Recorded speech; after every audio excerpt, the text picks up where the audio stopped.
मागच्या काळामध्ये होते आणि त्या काळामध्ये सतत पाठपुरावा करून मला अजूनही आठवते जेव्हा 2014 ते 2019 या 5 वर्षाच्या काळात जेव्हा भारतीय जनता पार्टी शिवसेनेच्या युतीची सरकार राज्यामध्ये होती त्यावेळेस वर्धा बसस्थानकाला मान्यता मिळाल्यानंतर खासदार रामदास तळस आणि राजेशजी बकाने यांनी तत्कालीन पालकमंत्री सुधीरजी मुनगंटीवार यांच्याकडे देवळीला देखील बसस्थानकाचे नूतनीकरण त्या ठिकाणी झाले पाहिजे याच्याकरता आग्रह घेतला होता आणि आज त्यांच्या सर्वांच्या पुढाकारानं आपण आजच्या या ऐतिहासिक दिवशी या इमारतीचा लोकार्पण समारंभ पार पाडतो याच्याकरता आपल्या सर्वांचं आणि रामदासजी तळस आणि राजेशजी बकाने यांचं अभिनंदन करतो। आजच्या कार्यक्रमाला उपस्थित असलेले आपले प्रादेशिक व्यवस्थापक श्री विभागीय नियंत्रक प्रतापजी राठोड, कार्यकारी अभियंता शीतल गोड, आमचे जिल्ह्याचे अध्यक्ष सुनीलजी गपाट,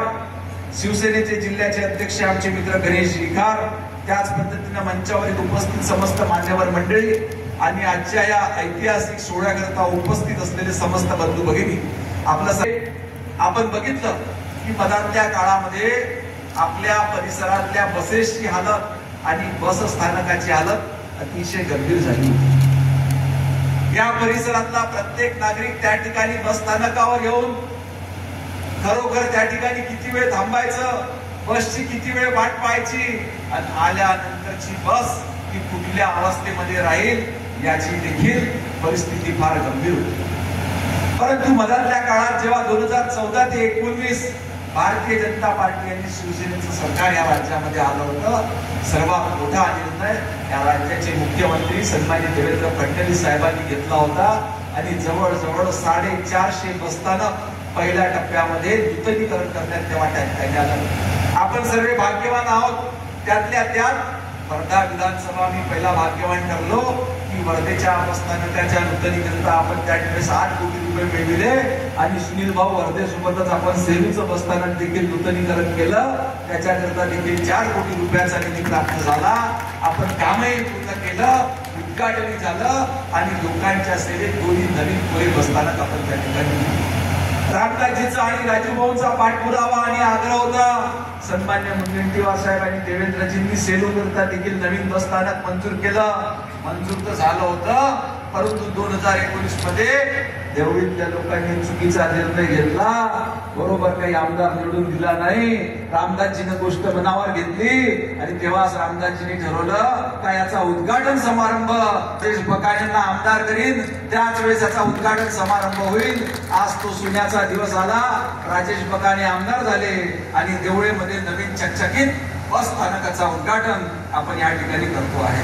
त्या ठिकाणी अतिशय महत्वाची समस्या राजेश बकाने यांनी मांडली की ग्रामीण भागामध्ये विशेष करून या शाळेतले विद्यार्थी असो किंवा महाविद्यालयात शिकणारे विद्यार्थी हे ग्रामीण भागातले गरीब विद्यार्थी शेतकऱ्यांचे पोरं त्या ठिकाणी असतात। शिक्षणाकरिता ते जेव्हा तालुक्याच्या ठिकाणी किंवा शहरामध्ये येतात तेव्हा बसेसची नितांत आवश्यकता त्या ठिकाणी असते, परंतु ग्रामीण भागात बसेसची असलेली कमतरता आणि त्यावेळेस त्या ठिकाणी बसेसचे टायमिंग आणि साधारणतः गमने साहेब मी आपणास या ठिकाणी सांगतो की अतिशय महत्वाची समस्या मांडली। ज्या सुपर बसेस आहे या बाहेरूनच त्या ठिकाणी बायपासच्या मार्गाने जातात, ही फक्त देवळीचीच परिस्थिती नाही तर माझ्या विधानसभेतल्या सेलू बसस्थानकाची देखील तेच परिस्थिती आहे। अनेक बसेस फक्त सुपर बसेस नाही, अनेक वेळेस तर दुसऱ्या बसेस देखील या परस्पर त्या ठिकाणी बाहेरून जातात आणि या बस स्टँडवर असलेले नागरिक प्रवासी बसेसची वाट पाहत त्या ठिकाणी घंटोघंटे उपस्थित राहतात। परंतु आज नशिबानं आमचं वर्धेचं बस स्टँड असो किंवा सेलूचं बस स्टँड असो आणि आता योगायोगानं देवळीचं बस स्टँड या ठिकाणी आपण अतिशय चांगली अशी व्यवस्था करून दिली। व्यवस्था चांगली आहे, अनेक वेळ लोक या ठिकाणी बसू शकतात, परंतु आज प्रत्येक माणसाच्या आयुष्यातली वेळ अतिशय महत्वाची झाली। म्हणून तातडीनं गमने साहेब आपण याची दखल घ्याल आणि आपल्या देवळी असो सेलूच्या बसस्थानकामध्ये त्या ठिकाणी गेल्या पाहिजे आणि प्रवासाची सोय त्या ठिकाणी झाली पाहिजे। त्या मान्य त्यांच्या म्हणण्यानुसार लागणाऱ्या बसेसची संख्या त्या ठिकाणी देवळी आगारामध्ये आणि पुलगाव आगारामध्ये कमी आहे आणि त्याच पद्धतीनं पुलगाव आगाराचं जे आपलं काम थोडं हळू चालू आहे ते देखील तातडीनं झालं पाहिजे। राजूभाऊ आपण सांगितल्याप्रमाणे निश्चित ही समस्या परवाच लवकरात लवकर आपल्या राज्याचे परिवहन मंत्री सन्मान्य प्रतापराव नाईक यांच्या पुढे मांडील, कारण सन्मान्य प्रताप नाईक हे तसे आपल्या मूळचे वर्धेचे आहेत, त्याच्यामुळे आपला पहिला हक्क त्यांच्यावरती बसतो आणि लवकरात लवकर देवळी करता आणि पुलगाव करती निदान 5-5 बसेस तरी या 8 ते 10 दिवसामध्ये आपण लवकरात लवकर त्या ठिकाणी उपलब्ध करून देऊ. आज हे सर्व करत असताना या मंचावरून अभिनंदन केलं पाहिजे राज्याचे मुख्यमंत्री सन्माननीय देवेंद्र फडणवीस साहेबांचे, की आपल्या समाजामध्ये वावरत असताना, शिक्षण घेत असताना, नोकरी करत असताना किंवा एखादा छोटा व्यवसाय करत असताना एखादी महिला जेव्हा आपलं घर सांभाळून, आपलं कुटुंब सांभाळून घराच्या बाहेर पडते, तेव्हा तिला किमान आर्थिक विवंचना नसावी याच्याकरता सर्वसामान्य घरातल्या महिलांकरता लाडकी बहीण योजना सुरू केली. आज लाडकी बहीण योजनेमुळे अनेक महिला ज्यांनी छोटं छोटं काम करण्याचं एक स्वप्न आपल्या आयुष्यामध्ये बघितलं होतं किंवा जे महत्वाचे लहान कामं होती ते लहान कामं होण्याकरता त्या ठिकाणी मदत झाली आणि लाडकी बहीण योजना संपूर्ण राज्यात त्या ठिकाणी प्रसिद्ध झाली. मोठ्या प्रमाणात त्या ठिकाणी बहुसंख्येनं भारतीय जनता पार्टी आणि महायुतीचे आमदार मोठ्या प्रमाणात लाडक्या बहिणींमुळे निवडून आले, परंतु फक्त तिथपुरतं मर्यादित न ठेवता तिचा हा प्रवास सुकर झाला पाहिजे याच्याकरता विशेष अशी 50% प्रवासी सवलत त्या बहिणींकरता उपलब्ध करून दिली.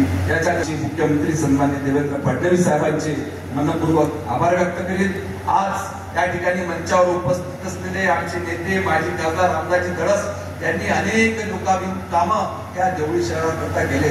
नुकताच आपण बघितलं की मागच्या 10-12 दिवसाआधी या ठिकाणी तयार करण्यात आलेल्या अतिशय अत्याधुनिक अशा नाट्यगृहाचा उद्घाटन समारंभ या राज्याचे सांस्कृतिक कार्यमंत्री सन्मान्य आशिषजी शेलार यांच्या हस्ते घेतला.